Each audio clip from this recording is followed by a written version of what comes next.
तो जहाँ पर आप भाजपा को घेरते हैं और भाजपा का प्रवक्ता घिरता दिखता है, वो एंकर बचाव में कूद पड़ते हैं।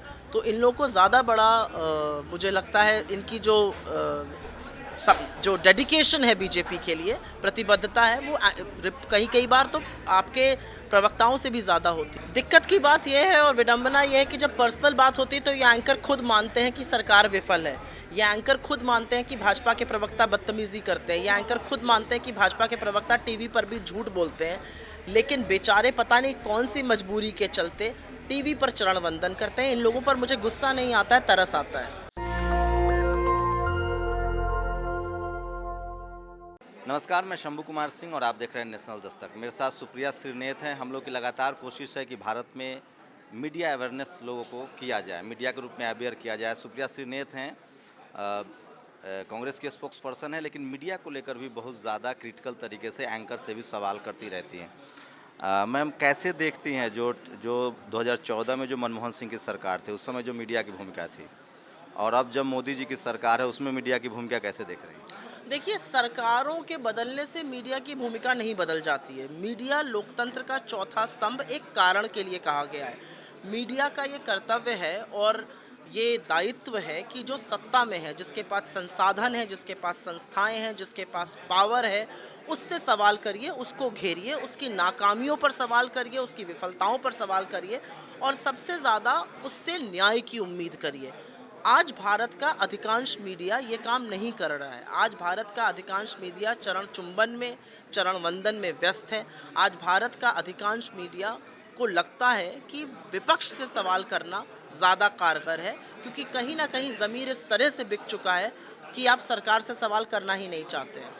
तो आप समझ जाती हैं, जो एंकर होता है, एक तो 2-3 पैनल्स होते हैं, इसमें कांग्रेस प्रवक्ता एक आप अकेली होती हैं, कोई हो, उसके बाद एक एक्सपर्ट के तौर पे आरएसएस का समर्थक बैठाया जाता है, कांग्रेस बीजेपी के प्रवक्ता होते हैं, उस पर से एक एंकर और बीजेपी की तरफ से सवाल मुझे कर रहे ऐसा होते हैं। लगता है कि कई बार जब हम लोग शोज़ पर होते हैं और आपने सही कहा, एक भाजपा का घोषित प्रवक्ता होता है, एक आरएसएस जो विश्लेषक बन के आ जाता है। हम लोग कई बार बोलते हैं कि ये आरएसएस के प्रवक्ता हैं, कई बार वो आर्मी विश्लेषक बन जाते हैं, कई बार राजनीतिक, कई बार आर्थिक विश्लेषक बन जाते हैं।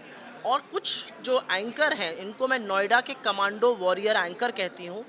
इनकी जो प्रतिबद्धता है, वो बीजेपी के प्रवक्ताओं से भी ज़्यादा है। तो जहाँ पर आप भाजपा को घेरते हैं और भाजपा का प्रवक्ता घिरता दिखता है, वो एंकर बचाव में कूद पड़ते हैं। तो इन लोगों को ज़्यादा बड़ा मुझे लगता है इनकी जो डेडिकेशन है बीजेपी के लिए, प्रतिबद्धता है, वो कई कई बार तो आपके प्रवक्ताओं से भी ज़्यादा होती है। लेकिन मुझे ऐसा लगता है कि अपनी बात को तार्किक तरीके से रखना, आंकड़ों के साथ रखना बेस्ट डिसीजन रहता है, क्योंकि उस पर ये घोषित और अघोषित प्रवक्ता दोनों चुप हो जाते हैं। मैं खुद 12-15 साल मैंने टीवी में काम किया है। वो बहुत मुश्किल है एक प्रवक्ता के तौर पे टेलीविज़न के सेटअप से लड़ना। लेकिन कुछ लोग हैं जो, उसमें आप भी हैं, जो लड़ पाती हैं। आप अमूमन वो भी वैन से ही लाइव होती हैं, स्टूडियो जाना होता है, तो वो एंकरों से कभी इस पर पर्सनल जो ऑफलाइन बातचीत होती है कि आप लोग इतना क्यों इस तरह से व्यवहार कर रहे हैं? दिक्कत की बात यह है और विडंबना यह है कि जब पर्सनल बात होती है तो ये एंकर खुद मानते हैं कि सरकार विफल है। ये एंकर खुद मानते हैं कि भाजपा के प्रवक्ता बदतमीज़ी करते हैं। ये एंकर खुद मानते हैं कि भाजपा के प्रवक्ता टीवी पर भी झूठ बोलते हैं। लेकिन बेचारे पता नहीं कौन सी मजबूरी के चलते टीवी पर चरण वंदन करते हैं। इन लोगों पर मुझे गुस्सा नहीं आता है, तरस आता है। आपको क्या वजह लगती है? मुझे वजह यह लगती है कि सरकार ने हर स्वतंत्र आवाज़ के दमन का एक लंबा इतिहास रचा है 8 सालों में। अगर आप एक स्वतंत्र विचार के पत्रकार हैं, तो आपके खिलाफ एफआईआर भी होगी, आपका दमन किया जाएगा। तो इसलिए एंकरों को लगता है कि जितना आप चरण वंदन करते रहेंगे, उतनी आपकी समीपता, उनकी अपनी आपकी नज़दीकी, उतना एक्सेस आपको सत्तारूढ़ दल का रहेगा। जितने एड्स ये सरकार देती, जितना एड्स पर खर्चा करती है और न्याय व्यवस्था पे नहीं करती है, उसके चलते भी मुझे लगता है पैसा भी एक बड़ा कारण है इसमें। चैनल्स में पैसा आना रुक जाता है, ऐड आने रुक जाते हैं, एंट्री रुक जाती है मंत्रालयों में। तो बहुत सारे ऐसे कारण हैं, लेकिन कहीं ना कहीं तो इन सब कारणों के आगे एक ज़मीर होता है ना, वो ज़मीर क्यों मार दिया गया?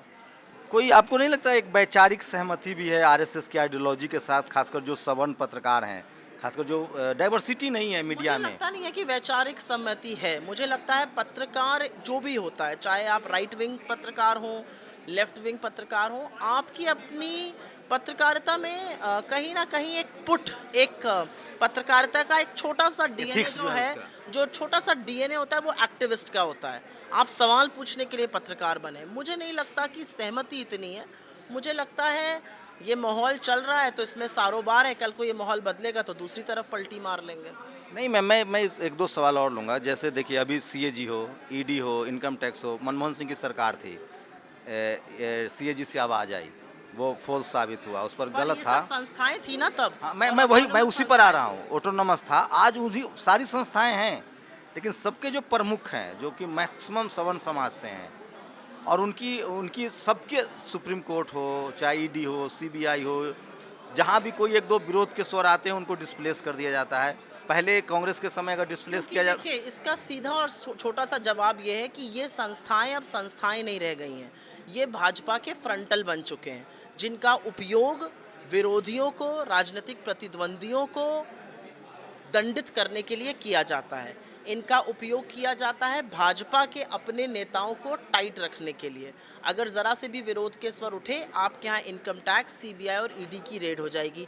क्यों? क्योंकि ये संस्थाएं नहीं हैं, ये फ्रंटल बन चुके हैं। तो इसकी वजह क्या लगती है? अगर इसमें डाइवर्सिटी होता, मान लीजिए SC ST OBC minority, I think ये तो बिल्कुल है, बिल्कुल प्रतिनिधित्व होना चाहिए, हर वर्ग का होना चाहिए, ओबीसी का होना चाहिए, एससीज का होना चाहिए, एसटीज का होना चाहिए। इसमें कोई मुझे गलत बात नहीं लगती है, लेकिन ये कहीं ना कहीं स्वतंत्र संस्थाओं को खात्मा करने का एक प्रयास भी है। जैसे मैं एक और सवाल लूँगा, मैं छोटा सा है कि जैसे बघेल मुख्यमंत्री है, भले कांग्रेस के हों या राजस्थान के मुख्यमंत्री हो, वहाँ से खबरें आती है, वो खबरें चलती है सरकार के खिलाफ। महाराष्ट्र में भी शिवसेना के खिलाफ खबरें चलती है, लेकिन क्योंकि मुझे लगता है कि हमारा जो डीएनए है, कांग्रेस का जो डीएनए है, हम स्वतंत्रता आंदोलन से पैदा हुई एक पार्टी है। हम एक ऐसी पार्टी हैं जो एक मेल्टिंग पॉट है आइडियोलॉजीज़ का, लोगों का, रीजन्स का, रिलीजन्स का। हमारे यहाँ हमेशा बोलने की क्षमता को सर्वोपरि रखा गया। हमारे यहाँ अंदर जितनी अनुशासनहीनता जिसको लोग कहते हैं, वो मुझे लगता है कि एक फ्रीडम है, एक स्वतंत्रता है बोलने की। और इसीलिए चाहे वो 2004 से 14 की यूपीए की सरकार हो, कभी भी उस आइडियोलॉजी का दमन नहीं किया गया जो आज लगातार किया जा रहा है। तो इसीलिए हमारी जो चुनी हुई सरकार है, उनके खिलाफ उनकी निंदा भी होती है, उनके खिलाफ भी लिखा जाता है, बट कहीं कहीं ऐसा लगता है कि चुनी हुई सरकारों के लिए वो ज़रूरी है, वो आगाह करती है उन बातों को। बीजेपी आप नहीं मानती हैं कि ये जातीय समर्थन नहीं है, ये डर की वजह से सारे मीडिया चैनल, जाति से ज़्यादा ये हर तरह के आक्रोश को, हर तरह के डिसेंट को, हर तरह के डिसएग्रीमेंट को मिटाने का प्रयास है। कोई काट है आप लोग के पास, ऑल्टरनेटिव सोचती हैं जो टीवी और अखबार के? मुझे लगता है बहुत सारी काट है, सोशल मीडिया है। और देखिए, सत्य को आप कब तक छुपा सकते हैं? सत्य की एक ऐसी ताकत होती है, आप जितना भी दमन करना चाहिए आप दमन कर नहीं सकते, सत्य उभर ही जाता है।